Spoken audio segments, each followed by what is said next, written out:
Добар ден, почитувани! Ова е почетокот на најновата Телма амбуланта. Петочното издание го реализираме во соработка со клиничката болница Жан Митрев. Како докторите да знаат дали некоја коска на рацете или нозете е скршена? Какви радиодиагностички процедури треба да се применат за да се постави диагноза? Рентгенската снимка дали секогаш овозможува точна диагноза? Во кој случај е потребно да се примени магнетна резонанс или пак компјутерска томографија? На оваа тема денеска разговараме со доктор Елена Пижула, специјалист по радиодиагностика во клиничката болница Жан Митрев. Разговорот ќе го проследите по рекламниот блок, а ќе имате можност да поставувате прашања на нашата страница на Facebook. Останете на Телма.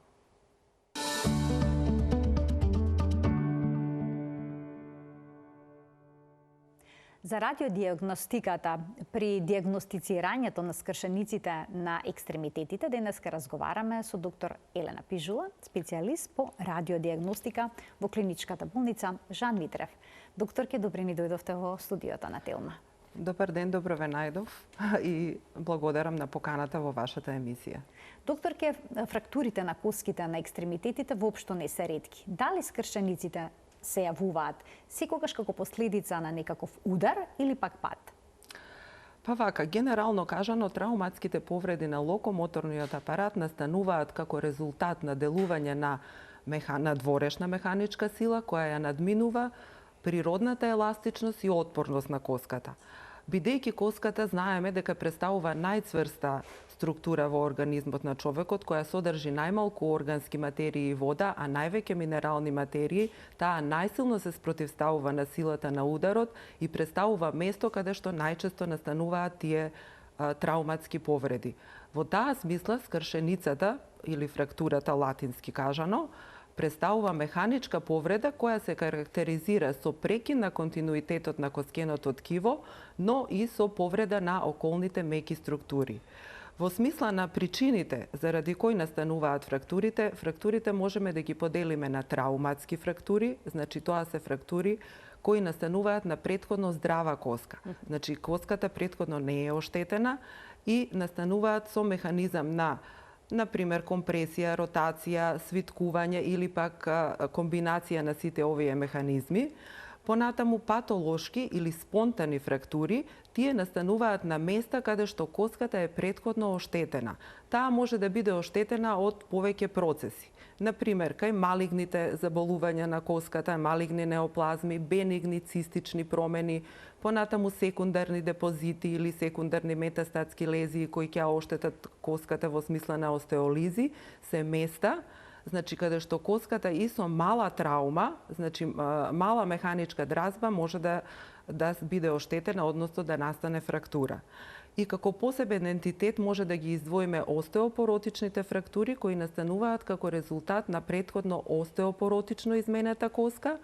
Таа коска е пофрагилна, значи послаба и микротрауми, значи не многу големи трауми, може да доведат до скршеници.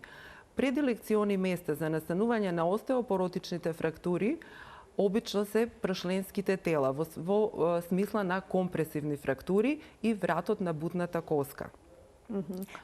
Значи остеопоротичните коски се многу покршливи во споредба со здравата коска. Така, затоа што тие се деминерализирани, значи присуството на калциум во коската е намалено, така да тие се многу послаби, пофрагилни и многу полесно се кршат.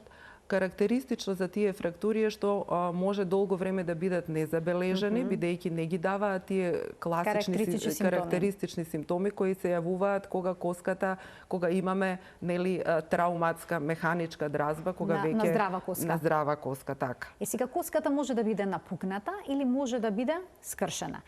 Дали под фрактура се подразбира секое оштетување на коската? Дури иако е малку напукната, но и доколку е искршена на повеќе делови.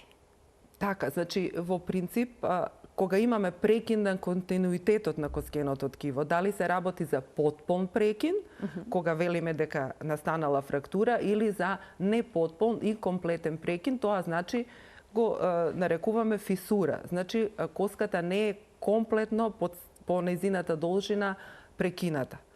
Така да постојат потполни и непотполни фрактури, По механизмот на настанување на фрактурите, тие може да настанат како резултат на директен удар или како резултат на пад, значи на поголема површина или на помала површина. Доколку настанат како резултат на директен удар, најчесто настануваат попречни фрактури. Тоа е механизмот на настанување на попречните фрактури, доколку настанат како резултат на паѓање, тогаш настануваат така наречени спирални фрактури, но постојат и авулзивни фрактури, тие настануваат на краевите на коските како резултат на силна мускулна контракција или движење, и тој фрагмент го нарекуваме абрис или авулзивен фрагмент. Доколку силата на ударот или повредата е многу интензивна, може ли коската да биде здробена? Да, секако.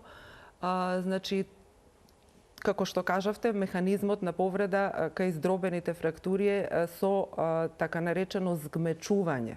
Значи, на поголема површина настанува згмечување на коската и тоа најчесто се сретнува кај сообраќајните незгоди, кога имаме компресија на самата коска, или пак паѓање од голема висина. Значи, тогаш станува збор за една покомплексна фрактура, кога има повеќе фрагменти, значи повеќе од два фрагменти, може да има и многу ситни фрагменти, и таа е многу комплексна за лекување како фрактура. Така да, во таа смисла, значи, едноставните фрактури значат дека постојат два фрагменти. Значи, најчесто кога се работи за долгите коски кои највеќе се изложени на повреди, на трауми, кај простите фрактури или едноставни фрактури постојат два фрагменти. И проста фрактура значи дека не постои дислокација помеѓу фрагментите или постои минимална дислокација, така да тие дислокација значи изместување, така изместување, на коската. Да. Значи фрагментите не се изместени, туку си ја сочувале својата должина, акса се нарекува тоа, така да тие се многу лесни за целување, не мора да се интервенира дополнително, и за дијагностика исто така. Така, некогаш скршеницата може да биде отворена, да биде видлива, но понекогаш повредата е под кожата и таа е невидлива. Во тој случај, кога е невидлива, кои се симптомите кои што укажуваат на фрактура? Така. Прво, имаме анамнеза дека пациентот добил некаква повреда. Така. Понатаму следува физикалниот преглед. На тој физикален преглед постојат сигурни и несигурни знаци дека постои фрактура. Во сигурните знаци спаѓаат патолошка подвижност, значи подвижност во предел на коската, каде што не би требало да ја има таа подвижност. Понатаму еден феномен на крепитација, односно крцкање на коската, и деформитет по надолжната оска на коската. Додека несигурни знаци дека постои фрактура, тоа се болката, тоа е субјективен симптом. Понатаму оток имаме заради реакција на околните меки ткива, оток, промена на бојата на кожата заради излевање на крварење, значи заради излевање на хематом, и оштетена функција, значи функцијата во тој дел од коската или од телото е делумно или потполно оштетена. Кога пациентот ќе биде повреден и се сомнева на скршеница на раката или ногата, веднаш се упатува на лекар, оттаму па го препраќаат да направи одредени снимки, радиолошки, обично рентгенска снимка се прави. Дали рентгенската снимка овозможува сигурна дијагноза, кога станува збор за кршениците на рацете и на нозете? Најчесто се започнува, значи секој преглед на радиологија, кога станува збор за фрактури, се започнува со конвенционални рентген, стандардни рентген графии, а тоа се секогаш во две проекции, значи во антеропостериорна, односно предно-задна проекција и странична проекција. Значи тоа се две снимки што ги правите секогаш? Тоа се две снимки што се прават и што се облигаторни, значи обавезни да се направат, задолжителни. Доколку постои, например, сомнение, например, кај фрактури на ребра. Конкретно, кога постојат фрактури на ребра, во тие два правца може би да не се видат фрактурите, тогаш радиологот може да бара да се направат полукоси графии, за да посложени снимања, за да се дојде до прецизна дијагноза. Сизено што ја прекинувам, кога станува збор за коските на екстремитетите, овие две снимки ќе ви овозможат точен увид во состојбата на коската, на повредата? Доколку се работи за, како што кажав, едноставни фрактури или фрактури кои може би 2-3 фрагментарни, тогаш е доволна, да речам, конвенционалната радиологија. Меѓутоа, кога се работи за покомплексни фрактури, посебно кога тие фрактури треба да се решаваат хирушки, значи кога на клиничкиот лекар бара да се направат дополнителни, да се види состојбата на фрагментите, нивниот сооднос, тогаш се прават пософистицирани имиджинг методи. Најчесто се користи компјутеризираната томографија, бидејќи може да се направат тродимензионални реконструкции, значи кои многу ќе му помогнат на операторот во тек на самата операција. Хирушката интервенција. Може ли повредите, пукнатините или пак скршениците да бидат толку ситни што би биле видливи, да речеме, само под лупа? Ке можете ли да видите таква мала повреда? Малите, тие се нарекуваат окултни, значи скриени скршеници. Најчесто може да не се видат на конвенционалниот радиограм. Таква една фрактура е кај навикуларната коска. Например, таа е во предел на раката под рачниот зглоб, првата коска. Ова тука? Да. Значи, најчесто, например, имаме податок за траума, меѓутоа на радиограмот не се приметува дека постои овај прекин на континуитетот на коската. И се советува најчесто после 7 дена да се повтори таа графија. Меѓутоа, исто така, за да се види контузијата на коската, значи некогаш не можеме да ја видиме фрактурната или фисурната линија, тоа кога се работи за мали, значи фисури, големите фрактури каде што постојат дислокации, секогаш се гледаат. Тогаш се препорачува да се направи и магнетна резонанца каде што со сигурност ќе се види таа контузија, односно едемот на самата коска. Така да, како дополнителна имиджинг метода, секогаш се препорачува и магнетната резонанца во такви случаи. Така, зошто се советува рентгенската снимка да се направи непосредно по повредата? Што побрзо велат, толку подобро? Така. Побрзо, затоа што доколку побрзо се дојде до дијагноза, побрзо и ќе се спроведе потребната терапија. Доколку се чека, значи може да настане прво пациентите што се со фрактура имаат таква јака болка што невозможно е дури да се чека. Да кажам, пациентот не може да си ја врши нормалната функција, не може да се движи, чувствува болка, оток, така да секогаш прво се прави радиолошката дијагноза за да се види понатаму како да се третира таа фрактура. Значи во кој правец да оди. Некогаш е потребно да се направи репозиција мануелна. Значи после мануелната репозиција, значи коските да се доведат во колку што е можно подобра анатомска положба, да имат допирната површина, која е многу важна за да може самата коска да се санира, значи да почне тој процес на зацелување на коските. Тоа се прави уште една снимка од кога ќе се наместат коските? Да, контролна графија се прави, ако се прави репозиција, контролна графија за да се види дали постои, дали е тоа успешно направено, дали аксата е правилна или пак треба да се пристапи кон друг начин на лекување на. Но доколку не било направено снимањето непосредно по повредата, туку се причекало неколку дена. Дали тогаш ќе се види фрактурата или пак ќе се види само зараснувањето на коските? Понекогаш и деформитетот од лошото зараснување. Ќе се види, да. Вака сега, првите денови, ако да речеме, тука е многу важен временскиот диапазон. Ако првите денови после повредата се направи радиолошко исследување, секако ќе се види фрактурата, да. Меѓутоа, ако се направи малку подоцна, може да се види и почетниот процес на зацелување на фрактурите, каде што веќе имаме буење на коскените структури, односно може да се види еден мостен периостален калус каде што почнува да се формира, така да по тоа и ќе знаеме дали фрактурата е акутно настаната, свежо или веќе е поминато некое време. Значи тоа може да видите кога е всушност, да процените кога е настаната фрактурата. Колку време им е потребно на коските за да зараснат?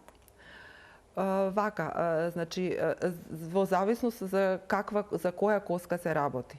Значи коските на бутната коска, која е и најголемата коска во човековото тело, најспоро зацелува, значи е потребен подолг временски период, обично до 3 месеци, доколку не се искомплицира, нели, процесот ако тече како физиолошки. Скелетот на карлицата исто, плоснатите коски им треба подолго време за да зацелат. Најбрзо зацелуваат долгите коски на шаката. Значи на дланките, да, тие најбрзо зацелуваат, обично 3 до 4 недели. Понатаму клучната коска за 4 недели од прилика, коските на подколеницата и на рацете, на подлактиците за некои 4 до 6 недели може да се очекува зацелување. Значи да се формира така наречено ткиво, кое се нарекува калус. Така. Доколку се работи за некоја сложена фрактура, може ли да се случи зараснувањето да не биде присутно дури 6 месеци по повредата? Може. Значи, затоа велам, значи може зацелувањето, пошто коската има способност за себе, значи за самообновување. Меѓутоа, за да започне тој процес, кој е еден комплексен процес, динамичен и сукцесивен процес, како на клеточно, така и на биохемиско ниво, треба да постојат определени услови. Услови се да имаат коските, значи фрактурираните фрагменти да се допираат. Значи да имаат допирна површина за да започне тој еден процес на формирање на ново коскено ткиво. Така да тој процес поминува низ неколку фази. Значи во почетокот се создава помек калус, значи почнува со хематом. Понатаму тој хематом се организира, враснуваат колагени влакна, во тие колагени влакна се депонира калциумот и на тој начин преку периосталната и ендосталната циркулација се формира новонастанатото коскено ткиво, кое во почетокот не е толку цврсто.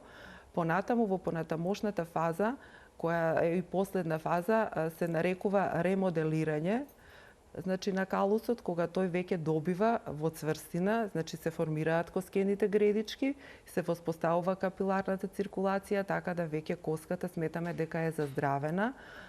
Во почетокот, значи после најчесто за заздравување на коската треба пациентот да определено време да биде да не ја движи.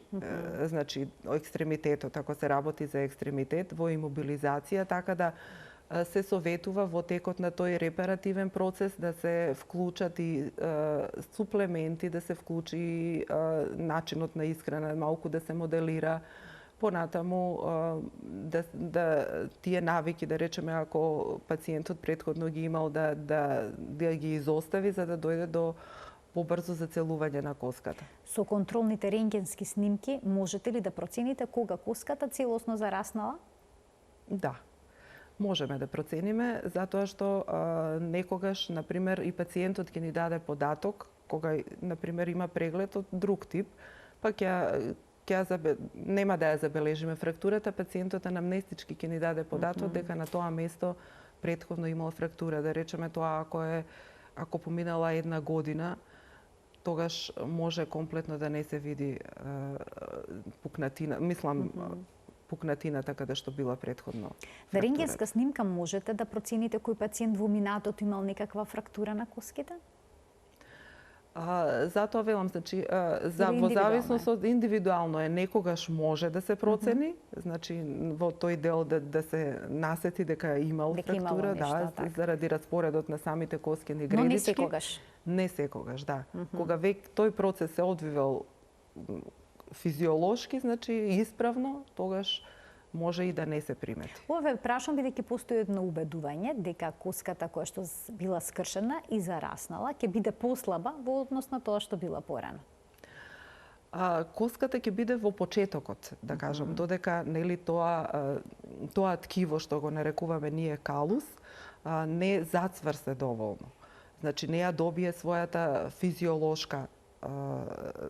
физиолошките карактеристики за да може коската да си ја обавува својата функција како и пред настанување на фрактурата.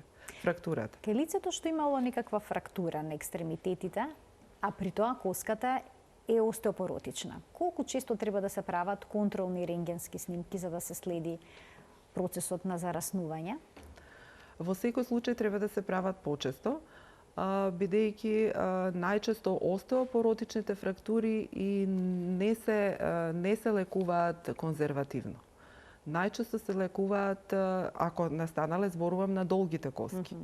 Значи најчесто се лекуваат оперативно, бидејќи тој процес на долго лежење, обично нели се работи за постари особи, може да поспеши, значи да донесе да настанат компликации во смисла заради долгото лежење, па така да најчесто се советува да не се чека да зацели таа коска природно, туку да се пристапи кон оперативно лекување на коската, за да се скрати и тоа време на лежење, на мирување и општи компликации на организмот. Така да тоа се препораките за остеопоротичните фрактури, додека пак фрактурите кои се јавуваат на пршленските тела кај остеопорозата, тие се од типот на компресивни фрактури. Што значи тоа компресивни? Компресивна фрактура значи намалување на диаметерот, значи висинскиот диаметер на коската. Значи таа е намалена во висина, најчесто за тој луѓето всушност жените обично кои што имаат остеопороза велат дека и загубиле дел од сопствената висина, дека се смалиле. Така. Всушност се намалува висината на пршлените. Така. Тоа значи компресија. Значи како нели тој висински промер се намалува и тоа може да биде не само на едно пршленско тело, туку на повеќе пршленски тела, настанува како резултат на повторувани микротрауми. И тие најчесто се следат, значи доколку не го загрозуваат рабетниот мозок. Значи може да настане дислокација кон позади, значи да направат компресија на рабетниот мозок и на нервите кои излегуваат од рабетниот мозок. Во тој случај се советува оперативно решавање на тие фрактури. Овие промени може да ги видите на обична рентгенска снимка? Остеопорозата ја гледаме. Значи остеопорозата е видлива. Да, така, таа е видлива. Значи коската е многу потранспарентна, спонгиозното ткиво е, коскените гредички се разредени, кортикалисот што ја обвиткува коската е многу истенчен, така да имаме параметри по кои можеме да кажеме дека се работи за остеопороза. Но овие микротрауми кои што се јавуваат на рентгенска снимка може да ги забележите? Вака, затоа се препорачува да речеме кога пациентот има определена симптоматологија неуролошка, тогаш се препорачува да се направи магнетна резонанца. Така. На магнетната резонанца покрај тоа што ќе визуализираме фрактурата, компресивна фрактура, исто така можеме да утврдиме и во кој временски период настанала. Дали е акутна, значи свежо настаната фрактура или е од постар датум. Понекогаш при повреда од различен тип може да дојде до исчашување на зглобот. Дали чашувањето на зглобот може да го видите исто така на рентгенска снимка или е потребна некоја посложена радиодиагностика за да утврдите за каков проблем се работи? Така, исчашувањето или ние како медицински го нарекуваме луксацијата на зглобот може да се види на рентгенската слика, со тоа што се губи, значи таа анатомска поставеност помеѓу зглобните површини. Најчест зглоб кој е зафатен со луксациите е рамениот зглоб, така да може да видиме дека главата на хумерусот, односно на длактицата, е изместена во правец, да речеме напред, кон назад или кон дистално, така да можеме да ја видиме. Меѓутоа, некогаш не се работи за комплетна луксација, може да постојат сублуксации, значи зглобните површини делумно да се допираат. Меѓутоа, кога ќе настане една ваква повреда, секогаш е придружена и со повреда на значи на самиот зглобна капсула, на зглобната раскавица, на лигаментарниот апарат кој го сочинуваат самиот зглоб, така да за попрецизна дијагностика на околните меки структури, најчесто после извршената репозиција се препорачува да се направи и магнетна резонанца. Дали рентгенското снимање што се прави непосредно по повредата, по фрактурата на коската, понекогаш може да биде проблематично поради болката што ја чувствува пациентот? Вака, кога се прават тие, да речеме, стандардни проекции, се настојува да не се манипулира со пациентот. Значи, како е наместен, така го сликаме. За да не се влоши да се влоши, да. Значи да не направиме дополнителна дислокација. Така да тоа се прилагодуваме спрема повредата, како ќе се снима, дали ќе се направат други проекции, дали кај децата на пример ќе се компарира со здравата страна кога станува збор за фрактури во детската возраст. Значи не се прават на исти начин рентгенските снимања кај децата и кај возрастните? На ист начин се сликаат, значи се ограничува полето, се прават предно-задни и странични проекции. Меѓутоа, некогаш во детската возраст, бидејќи не се сраснати епифизните јадра, и тука тоа се гледа на радиограмот како просветлување, значи исто како што се гледа и фрактурата, меѓутоа пошто бидејќи ја познаваме анатомијата, знаеме дека се работи за епифизни јадра, но кај децата многу често се случува една фрактура наречена епифизиолиза, значи оделување на епифизното јадро од самата значи диастаза, односно од коската. Да. Со делува. А тоа со јадрото всушност коската расте, така? Така, да. Не се затворени значи зоните на раст и како резултат на тоа и коската во детската возраст може да расте во висина. И сега тоа се оделува, така? При повреда. Да. При повреда може да настане оделување. И тогаш, например, може да бараме да се направи и компаративна графија, доколку е тоа не многу минимално, ако се сомневаме дека постои епифизиолиза, да направиме компарација и со здравата страна. Дали кај деца се прават рентгенски снимки само доколку постојат јасни знаци за фрактура или не? Да. Кога постојат јасни знаци за фрактура, толку постојат овие што ги набројав несигурни знаци, како што се оток, болка, промена на бојата на кожата може да настанале како резултат на повреда на меките ткива. Значи се дава еден период кога може, например, ако се работи за долг екстремитет, да се стави имобилизација, па да се почека доколку тоа се повлече, да не се зрачи детенцето. Непотребно. Да. Децата постојано скокаат, трчаат, паѓаат, но не им се случуваат фрактурите толку често како на возрастните. Дали детските костки потешко се кршат?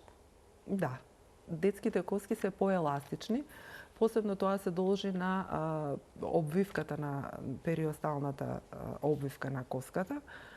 Така да и покрај таа активност на децата, коските поретко се кршат за разлика од коските на возрастните.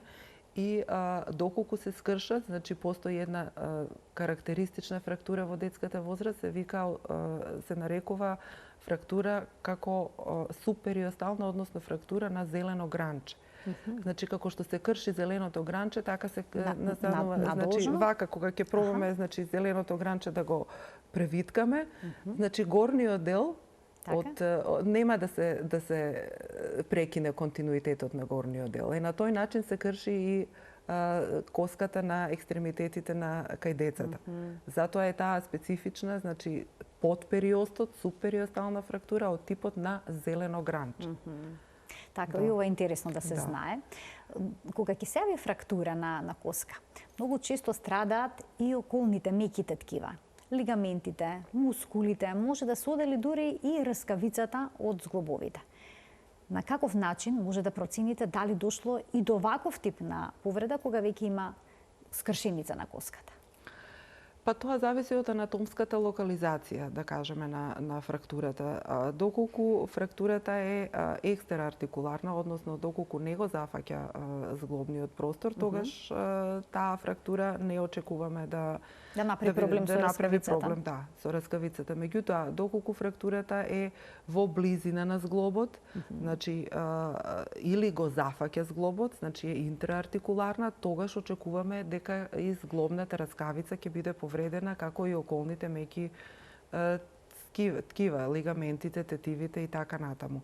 Во тој случај се препорачува да се направи магнетна резонанца за да се евалуираат овие промени на дали постои руптура на лигаментите, дали е таа потполна, делумна, дали постои излив во зглобната капсула и така натаму. Значи магнетната резонанца во овој случај е златен стандард? Да, во тој случај е златен стандард. А што е со ехографијата, односно ултразвучниот преглед? Дали може со ехо преглед да процените каква е состојбата на лигаментот или пак на зглобот, значи, на раскавицата? Значи, таа исто лесно апликабилна метода и се користи во дијагностика на меките ткива. Најчесто се користи за дијагностика кога има, например, руптура на мускул. Да се процени, значи, колкаво е излевањето на крв, односно големината на хематомот, а исто така се гледа и тој расцеп на мускулните влакна, може да се види на А повреда на менискус, да речеме, некои такви посложени? На лигаментите може да се види, посебно на рамениот појас, значи дури може со ултрасонографијата да се види и луксација. Значи во тие зглобови кои се подостапни, нели, како што се рамото, како што се коленото, може да се видат определени повреди на лигаментите и тетивите или воспаленија нивни, исто така може да се проследуваат со ултразвукот. Меѓутоа, најчесто се користи за определување на кога имаме руптура на мускулните влакна, кога настанува прекин на континуитетот на мускулите како резултат на повреда. А компјутеризираната томографија би дала некаков одговор кога станува збор за скршеници, повреди на меки ткива? Секако, да, секако. Значи, компјутеризираната томографија е исто така златен стандард. Посебно, компјутеризираната томографија се прави кога станува збор за пациент кој е со политраума. Што значи повеќе повреди? Политраума по дефиниција значи повреда на два органи или органски системи, од кој едниот животно го загрозува пациентот. Значи, тоа е по дефиниција политраумата. Така да со политрауматизираните пациенти постои посебен протокол, алгоритми, скорови, како со него се пристапува од самиот момент на транспорт, нели, па до моментот кога ќе дојде за дијагноза и тогаш се прави снимање на целото тело, значи од главата, од черепот до екстремитетите, целиот аксијален скелет и апендикуларен колку може да се фати. Апендикуларен значи од нозете и рацете. Со тоа што посебно се прави снимање на мозокот, бидејќи може да не постои линеарна фрактура на краниумот, значи на черепот, а да има повреди во мозокот.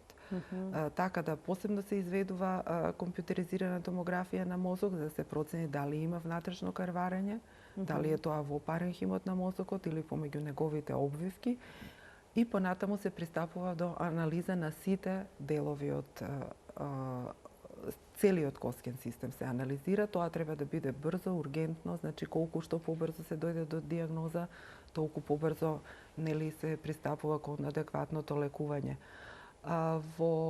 Кога правиме таков спирално снимање кај политрауматизираните пациенти, исто така ги анализираме и внатрешните органи. Најчесто тоа е нативно снимање, не се дава контраст, за да дојдеме до брза дијагноза.